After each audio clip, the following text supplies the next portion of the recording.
क्योंकि एक अन्य बड़ी समस्या है झूम खेती। झूम खेती या इसको झूम कृषि कहते हैं या अस्थायी कृषि भी इसको कहा जाता है। झूम या अस्थायी कृषि, जैसे भारत के संदर्भ में पढ़ेंगे तो भारत के कई भागों में इसके अलग अलग नाम हैं, लेकिन बिहार में यह अस्थायी कृषि या झूम खेती ही कहलाता है। यह आदिवासियों की यह एक बड़ी समस्या क्यों है? विशेषकर बिहार के जो पठारी क्षेत्र में रहने वाली जो आदिवासियां हैं, जैसे दक्षिणी भाग में रहने वाली आदिवासियों की ये प्रमुख समस्या रही है। जमुई वगैरह आसपास बांका वगैरह रहने वाली आदिवासियों की यह समस्या रही है, या कैमूर के पठार पर रहने वाले आदिवासियों की समस्या रही है, वो अस्थायी खेती करते हैं। अस्थायी खेती होती क्या है? अस्थायी खेती होती है जो वनों को काटकर पहाड़ी ढलानों पर, यह हो सकता है प्रायः होता है यह पहाड़ी ढलानों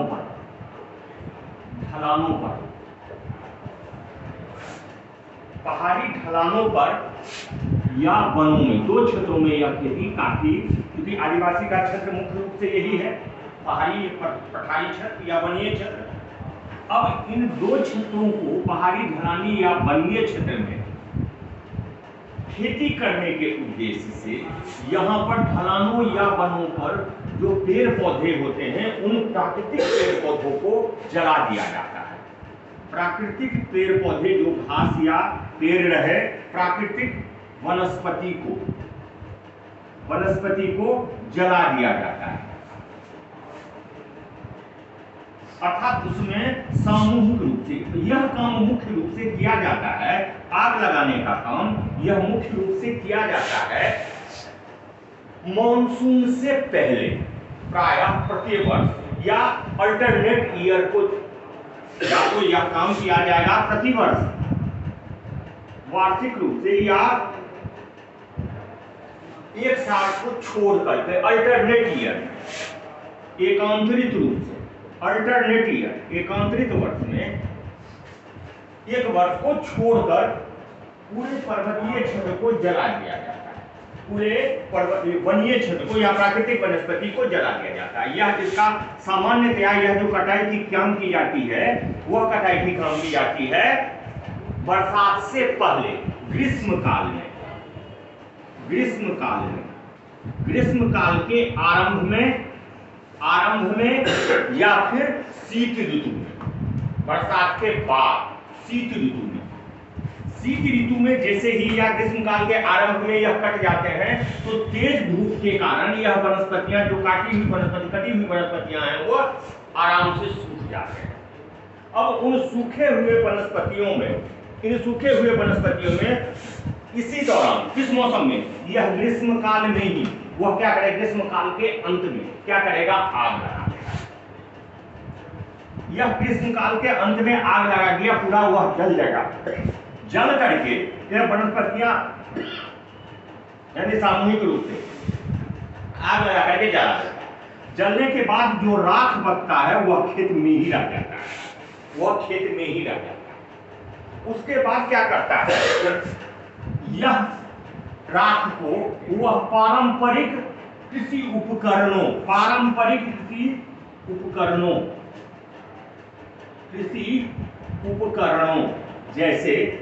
जैसे हमने कल कहा था, कुदाल, इसको फावड़ा भी बोलते हैं, शायद उसी को फावड़ा बोलते हैं, कुदाल, फावड़ा,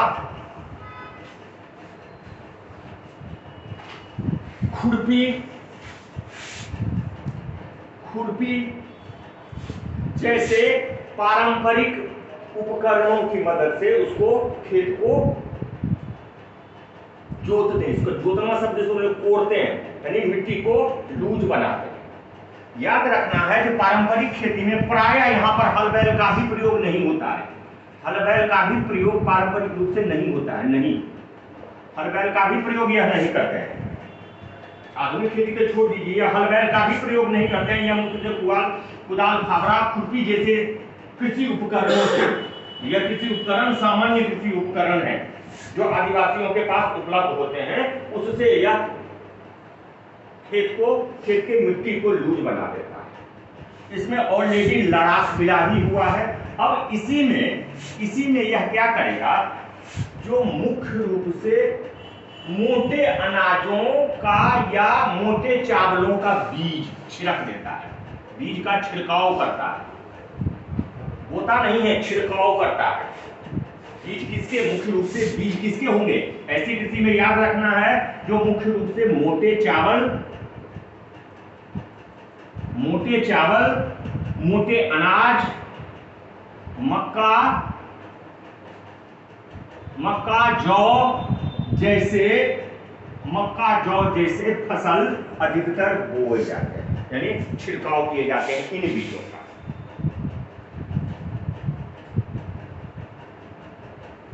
तीसरी विशेषता इस प्रकार की खेती की होती है जो यह खेती पूर्णतः वर्षा पर आधारित होती है। पूर्णतः सिंचाई की व्यवस्था इस प्रकार की खेती में कतई नहीं होती है। सिंचाई की व्यवस्था जैसे कि आ गई तो यह आधुनिक खेती होती है।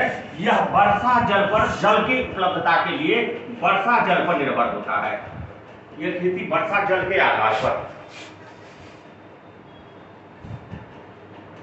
अब पारंपरिक, यानी इसमें श्रम भी मिनिमम श्रम है। सिंचाई की व्यवस्था नहीं करनी है, बुआई नहीं करनी है, केवल छिड़काव कर देना है। पारंपरिक उपकरणों का प्रयोग कर देना है, वो भी हल्के उपकरण है, बहुत भारी उपकरण नहीं है। नो सिंचाई के लिए उपकरण का प्रयोग है, सिंचाई के कोई साधन नहीं उपयोग करने के कारण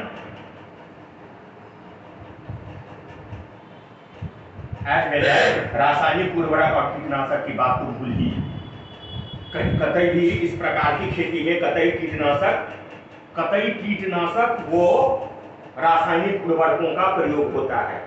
खेतों की उर्वरा शक्ति थोड़ा बहुत राख से मिल जाता है।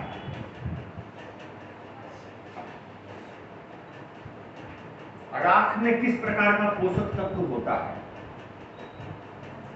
है?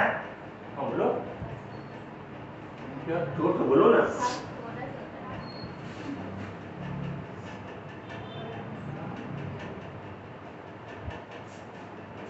अच्छा स्रोत है पोटाश का। एज वेल एज इसका छिड़काव कीटनाशक का भी काम करता है, राख का। हाँ, पेड़ काट दिया, काट करके वहीं पर छोड़ दिया, 2 महीना 3 महीना छोड़ दिया, ग्रीष्म काल में सूख गया, आराम से सूख गया।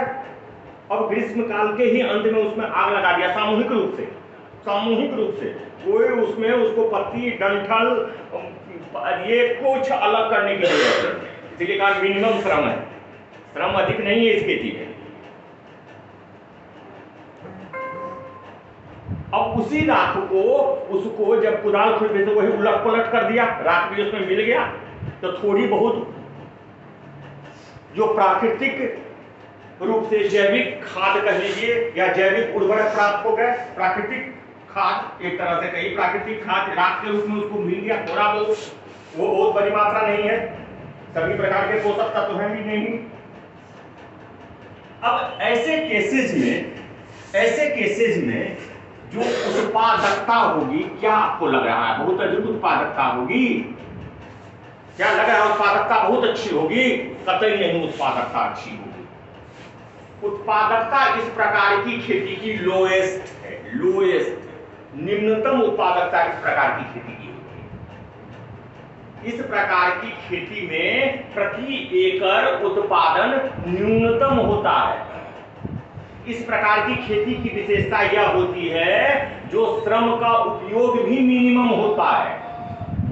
श्रम हमने अभी समझाया कैसे श्रम, क्योंकि न सिंचाई की जरूरत है, ना आप बुआई किए हैं, केवल छिड़काव किए हैं, ना हल बैल चलाए हैं।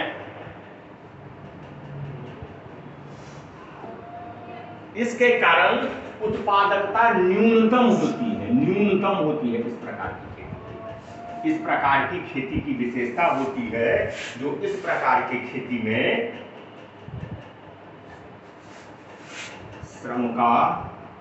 श्रम का उपयोग न्यूनतम श्रम का उपयोग होता है। इस प्रकार की खेती की विशेषता होती है, इसमें अधिशेष उत्पादन नहीं होता है। उत्पादकता ही केवल कम नहीं होता, बल्कि उत्पादन भी कम होता है। उत्पादकता ही कम नहीं होगा, उत्पादन भी कम होता है। और उत्पादन कम होने का परिणाम क्या होता है? अधिशेष नहीं होता है। अधिशेष नहीं होता है। अधिशेष सरप्लस नहीं होने के कारण कई बार ऐसी नौबत आती है इन आदिवासियों को, जो अपने खाने के लिए भी ऋण लेना, हमने ऋण में चर्चा कर रहे थे, अनाज के लिए तक ऋण ले लेते हैं।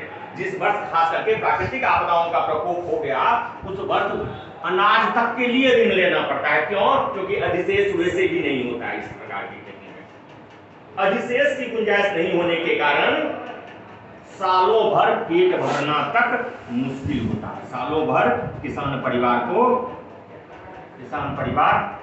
को चलाना मुश्किल, पेट भरना मुश्किल। निराशता का एक कारण हो गया, इंडेप्टनेस का एक कारण हो जाएगा।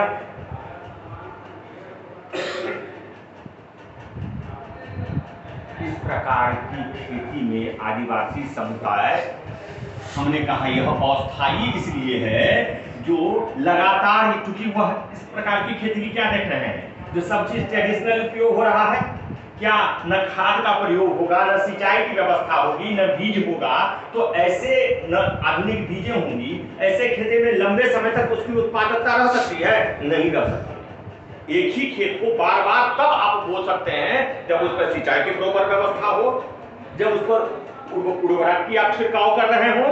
वैसे ही स्थिति में जब आप हल बैल या किसी आधुनिक उपकरणों का प्रयोग कर रहे हो, तभी उसको बार बार बो सकते हैं।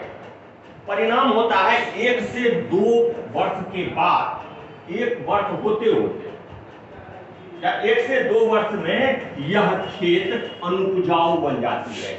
जितनी पहली बार में दे रहा है उतना भी नहीं देता। इसका रिजल्ट क्या होता है?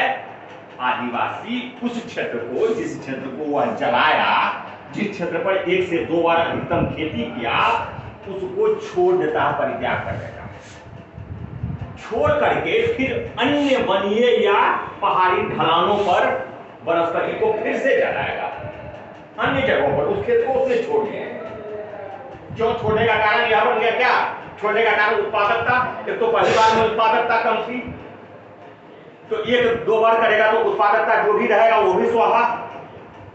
वह किसी आधुनिक उपकरण का प्रयोग नहीं कर रहा है, किसी आधुनिक आगत का उपयोग नहीं कर रहा है। परिणाम क्या होगा? वह छोड़ने के लिए मजबूरन छोड़ रहा है। एक तरह से कहिए तो वह मजबूरी हो जाती है उसको त्याग। वह दूसरे जगह की खोज में चला जाता है या दूसरा जगह तलाश लेता है जहां पर फिर से वह पहले जैसे उत्पादकता हो। उसके लिए वह क्या करेगा? किसी दूसरे जगह पर वनों को फिर से जलाएगा, फिर से वह क्रिया रिपीट कर लेगा, फिर से वह क्रिया रिपीट करेगा। यानी मुश्किल से 1 से 2 वर्ष तक उस खेत पर वह, उस भूमि पर वह खेती करता चला जाता है, उसको छोड़ता चला जाता है। इससे हो क्या रहा है? इसका परिणाम क्या हो रहा है? परिणाम हर एक दृष्टि से खराब है। इस खेती के क्या क्या परिणाम है? परिणाम क्या क्या है इस प्रकार की खेती के? वनों का विनाश, वनों का विनाश हो रहा है। हम कहेंगे बिहार में ऑलरेडी वनीय क्षेत्र कम है। बिहार में ऑलरेडी वनीय क्षेत्र बहुत कम है, हार्डली 7% वनीय क्षेत्र है। और ऐसे में इस प्रकार की खेती, और यह भी ध्यान लीजिए बिहार में वनों के विनाश का एक कारण रहा है। इस प्रकार की खेती की शुरुआत प्लीस्टोसीन काल से ही हो रहा है, यानी पाषाण काल के बाद से ही इस प्रकार की खेती का प्रचलन काफी है। तो इतने लंबे समय से यह खेती होने के कारण वनों का विनाश, दूसरा क्या है? दूसरा परिणाम क्या होगा? पारिस्थितिकी मृदा उर्वरता में कमी, मृदा उर्वरता में कमी, मृदा जीवाणुओं का, मिट्टी के जीवाणुओं का विनाश। क्यों? क्योंकि आग लगा देते हैं जीवाणुओं का, लाभदायक जीवाणुओं का। मृदा में बहुत लाभदायक बैक्टीरिया होते हैं, मृदा के लाभदायक जीवाणुओं का विनाश होता है। मृदा के लाभदायक विनाश, जीवाणुओं का विनाश,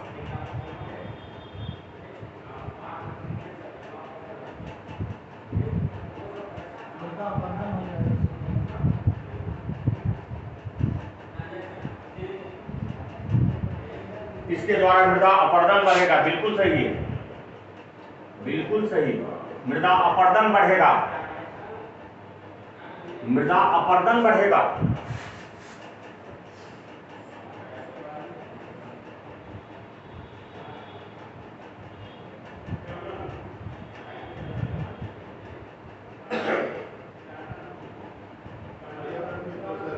पर्यावरण संवेदनशील होगा, पारिस्थितिकी संकट होगा। अवैज्ञानिक खेती है यह परिणाम, यह अवैज्ञानिक खेती। पर्यावरणीय संकट, ये खेती पर्यावरणीय संकट का कारण बनता है, पर्यावरण को संवेदनशील बनाता है।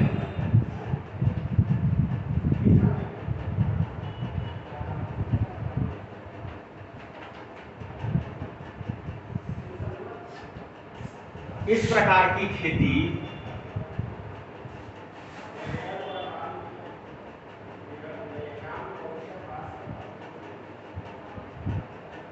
में उत्पादन व उत्पादकता कम होते हैं,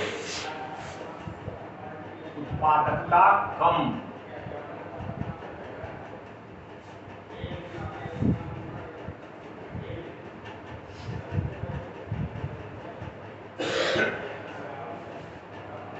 इस प्रकार की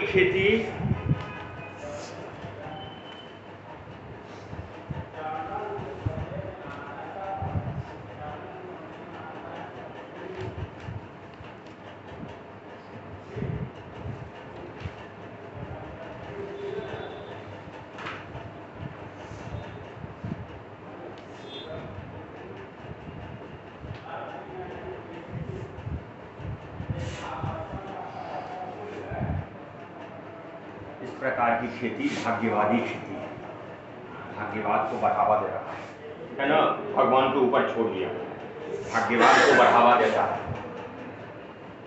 भगवान के ऊपर कोई सिंचाई की जरूरत नहीं, कोई रासायनिक उर्वरक नहीं, भाग्यवाद।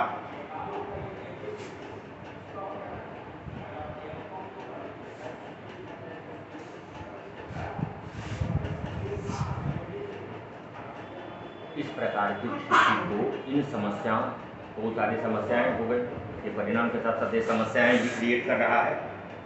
इन समस्याओं के कारण ही इस प्रकार की खेती को प्रतिबंधित किया गया है। लेकिन अभी भी जनजातियों द्वारा, दंड का प्रावधान है, लेकिन फिर भी जनजातियों द्वारा इस प्रकार की खेती की जाती है, खास करके आदिम जनजातियों द्वारा, प्रिमिटिव ट्राइब्स के द्वारा इस प्रकार की खेती बिहार के पठारी व पहाड़ी क्षेत्रों में अभी भी कम गया है, लेकिन होता है।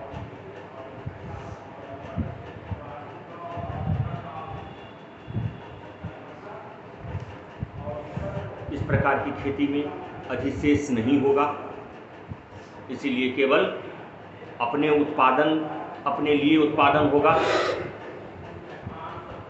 इस प्रकार की खेती के कारण सभी प्रकार के पोषक तत्व भी नहीं मिल पाएंगे, क्योंकि मुख्य रूप से मोटे अनाज या मोटा चावल उपजाते हैं, तो बहुत सारे पोषक तत्व उपलब्ध नहीं होंगे। ये सारी समस्याएं इस प्रकार की खेती की आती हैं। लिखिए,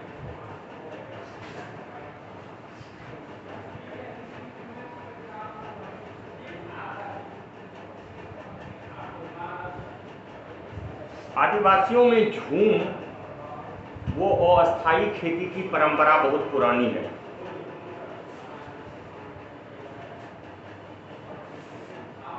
आदिवासियों में झूम या अस्थायी खेती की परंपरा बहुत पुरानी है। लीच के अनुसार, LEECH, लीच के अनुसार अफ्रीका, एशिया वो नई दुनिया के उष्णकटिबंधीय देशों में नई दुनिया के उष्णकटिबंधीय देशों में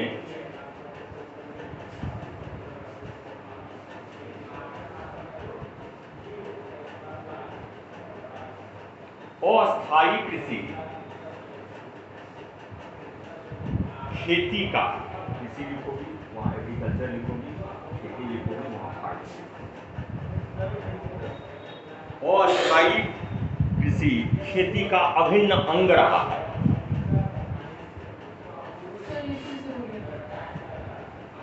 लीच के अनुसार अफ्रीका, एशिया वो नई दुनिया के न्यू वर्ल्ड, नई दुनिया उसको कहा गया है जो नए नए यूरोपियों द्वारा जो नए नए उष्णकटिबंधीय देशों की खोज की गई, जो एक्सप्लोरेशन अभियान चला था, जिन कई सारे नए द्वीपीय देशों की खोज की गई, उनको नई दुनिया कहा गया। इनके द्वारा नई दुनिया फॉर होम, नई दुनिया फॉर होम यूरोपियंस, नई दुनिया फॉर यूरोपियंस। मोस्टली जो उष्णकटिबंधीय देशों में, ट्रॉपिकल रीजन में इन देशों की खोज की गई या इन देशों का पता उन्होंने लगाया, उन्होंने नई दुनिया कहा। उष्णकटिबंधीय नई दुनिया वही है। उष्णकटिबंधीय देशों में अस्थायी खेती, अस्थायी कृषि खेती का अभिन्न अंग रहा है।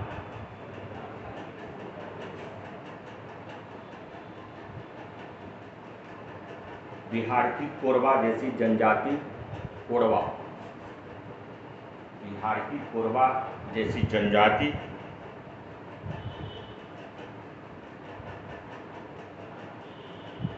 अभी भी अस्थायी या झूम खेती करती है।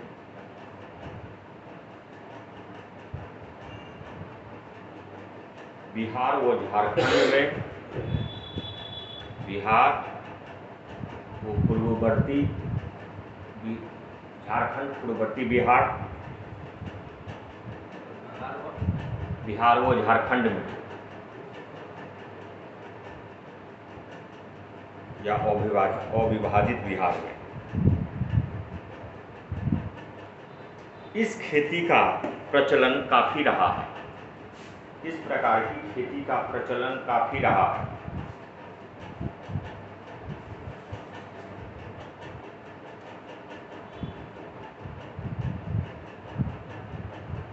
वर्तमान में राज्य की जनसंख्या, आदिवासी जनसंख्या का करीब 10%, वर्तमान में आदिवासी जनसंख्या का करीब 10% अभी भी इस प्रकार की खेती करती है, इस प्रकार की खेती पर निर्भर है।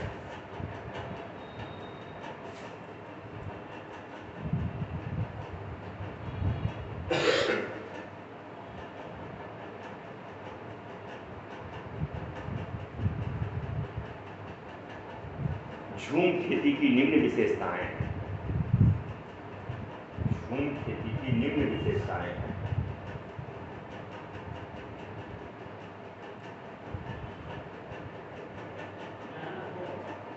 पहला, इसमें वनों व पहाड़ी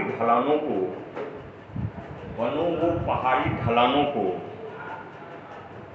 प्रत्येक 1 से 2 वर्ष के अंतराल पर, प्रत्येक 1 या 2 वर्ष के अंतराल पर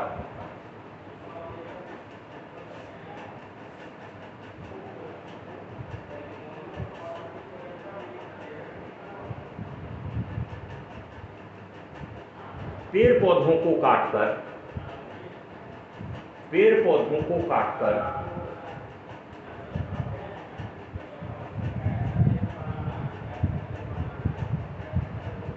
उन्हें जला दिया जाता है,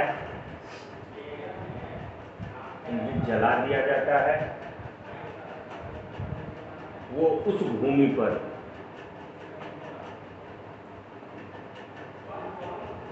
खेती की जाती है।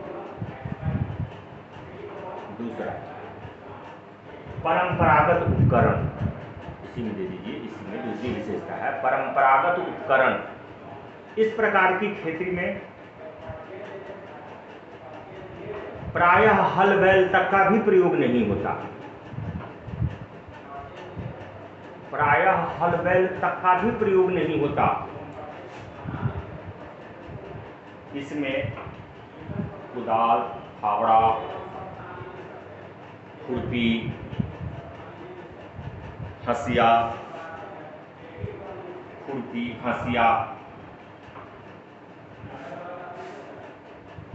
आदि कृषि उपकरणों का प्रयोग किया जाता है। आदि कृषि उपकरणों का प्रयोग किया जाता है।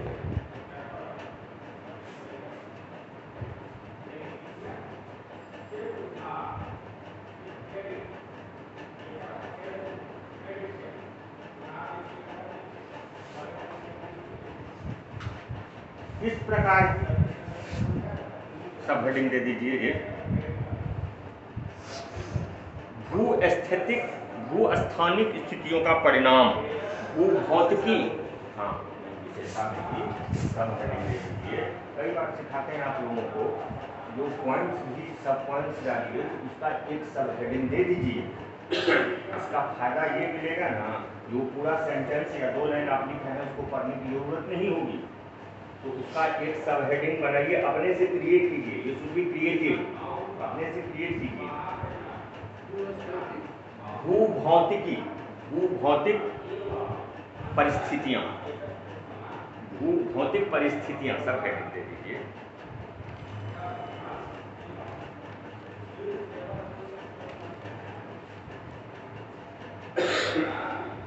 इस प्रकार की खेती की उत्पत्ति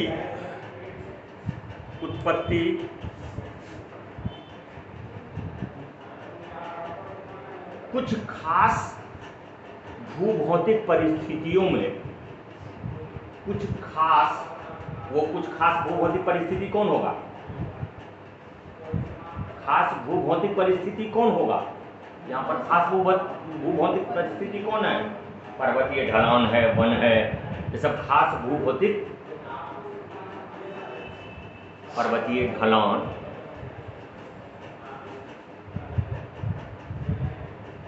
भूभौतिक परिस्थितियों में जीवन यापन का एक साधन है। किसी खास या विशेष भूभौतिक स्थिति में जीवन यापन का, उस खास भूभौतिक से मतलब पहाड़ी ढलान आदि का कारण। तीसरी विशेषता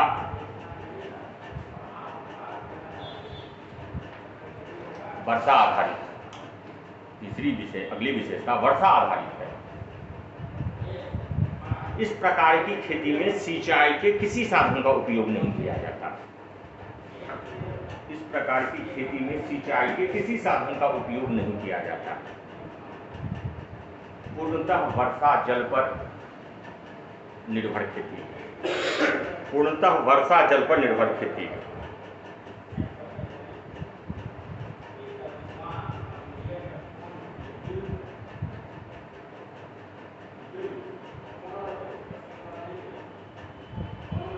उत्पादकता कम,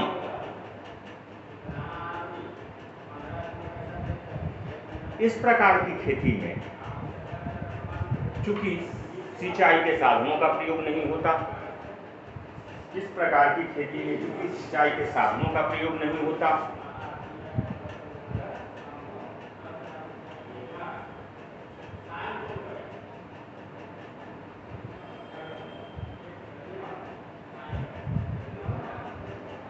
रासायनिक उर्वरक कीटनाशक का प्रयोग नहीं होता,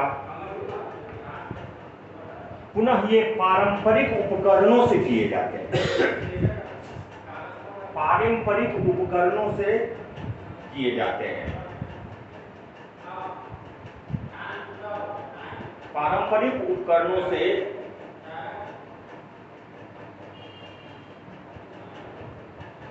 पारंपरिक बीज का भी उपयोग किए जाते हैं। पारंपरिक उपकरण वो पारंपरिक बीज का उपयोग किए जाते हैं।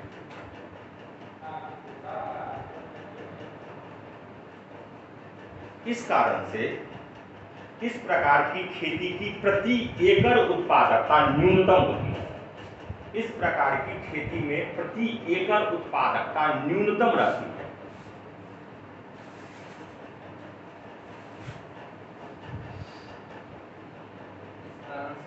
इस प्रकार की खेती में प्रति एकड़ उत्पादकता न्यूनतम रहती है।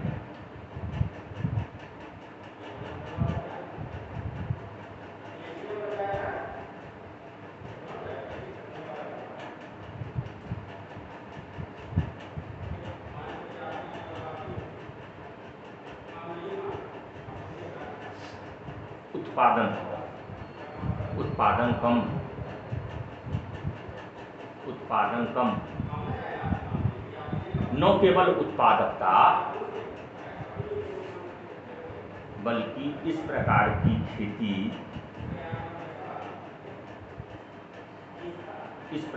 खेती में उत्पादन कम होता है, अधिशेष नहीं होता है,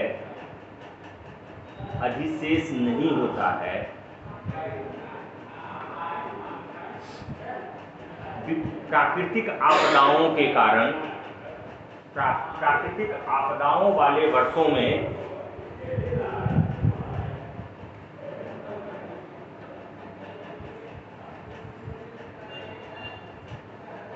उत्पादन शून्य हो जाता है, उत्पादन कुछ नहीं होता। भूखमरी की स्थिति पैदा होती है, आदिवासियों के लिए भूखमरी की स्थिति पैदा कर सकती है।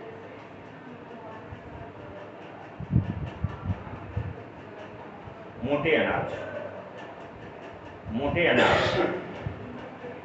इस प्रकार की खेती में मुख्य रूप से मोटे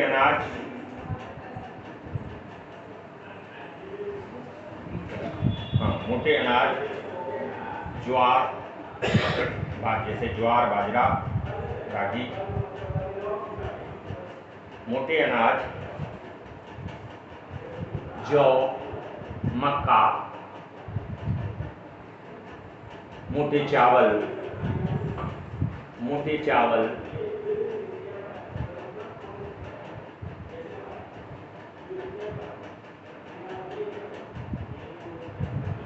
या कंदमूल की खेती की जाती है, या फिर कंदमूल की खेती की जाती है।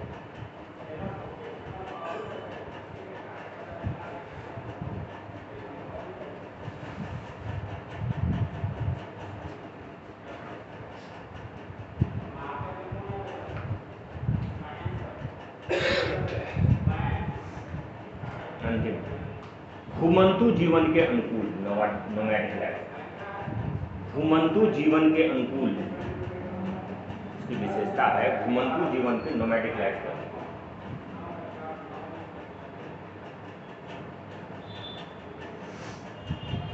यायावर आदिम जनजातियों द्वारा यायावर जनजातियों के द्वारा, घुमंतु जनजातियों के द्वारा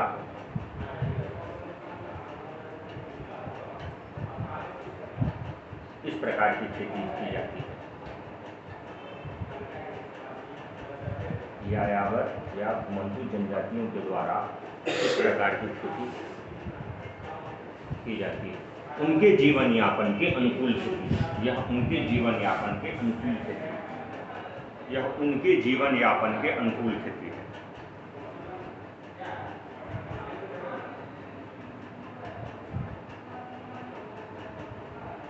अब इससे समस्याएं क्या उत्पन्न हो जाती हैं?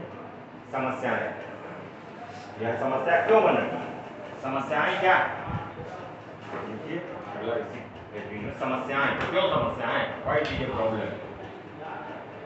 is a problem? Shifting cultivation is a problem. Why? भारतीय वैज्ञानिक B.L. बॉर के अनुसार,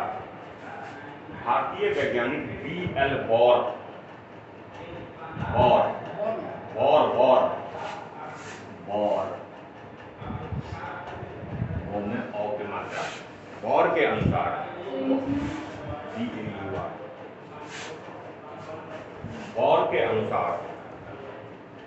मनुष्य द्वारा जीवन यापन के लिए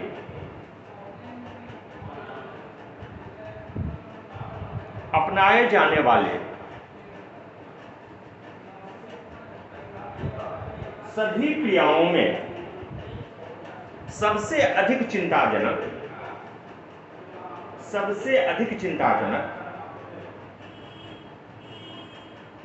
झूम या अस्थायी कृषि है।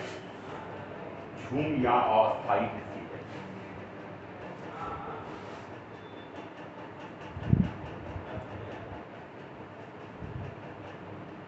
अतः अस्थायी कृषि या झूम निम्न कारणों से समस्या है। निम्न कारणों से समस्या है। निम्न कारणों से समस्या है। इसकी सर्वाधिक समस्या भूपारिस्थितिकी के दृष्टिकोण से है। भूपारिस्थितिकी के दृष्टिकोण से है।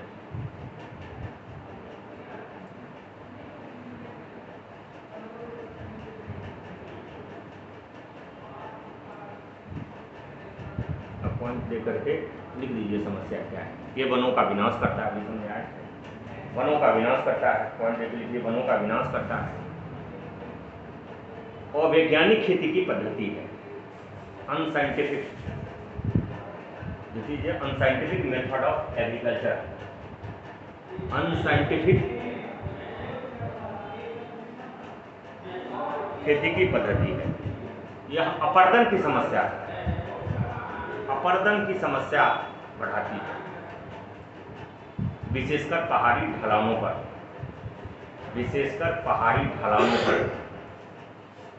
अपर्दन की समस्या बढ़ाती है, विशेषकर पहाड़ी ढलानों पर।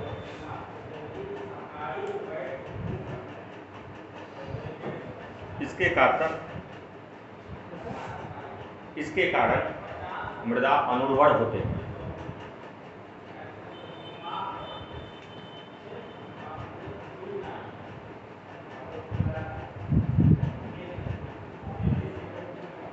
मृदा के लाभदायक जीवाणुओं का विनाश होता है। मृदा के लाभदायक जीवाणुओं का विनाश होता है।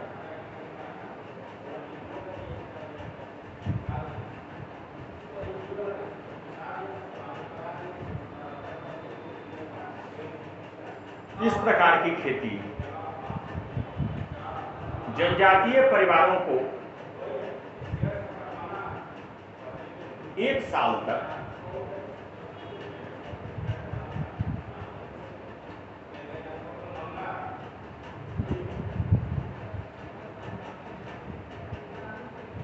भोजन भी उपलब्ध नहीं करवा पाता।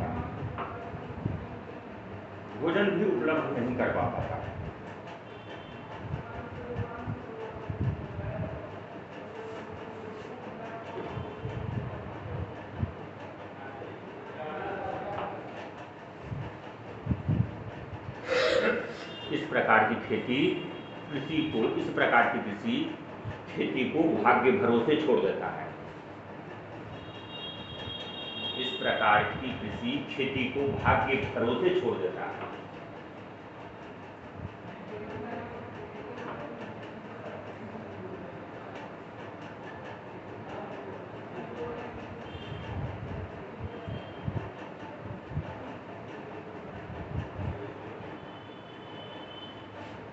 यह खेती पारिस्थितिक तंत्र को अधिक संवेदनशील बना देता है, अधिक सेंसिटिव बना देता है, अधिक संवेदनशील बना देता है।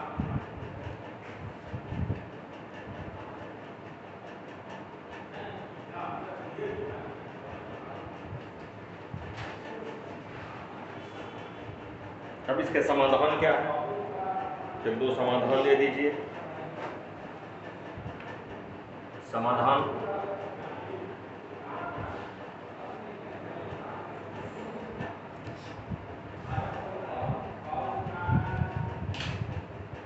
बिहार में अस्थायी या झूम खेती को गैर कानूनी घोषित कर दिया गया है। बिहार में झूम खेती को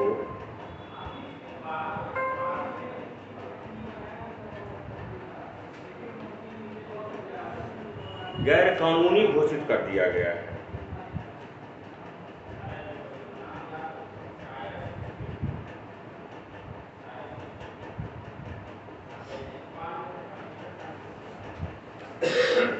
इस प्रकार की खेती के करने पर दंड व जुर्माने का प्रावधान है।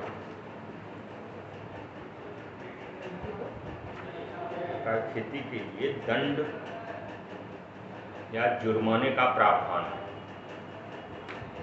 सामूहिक दंड भी दिए जाते हैं, सामूहिक दंड भी दिए जाते हैं।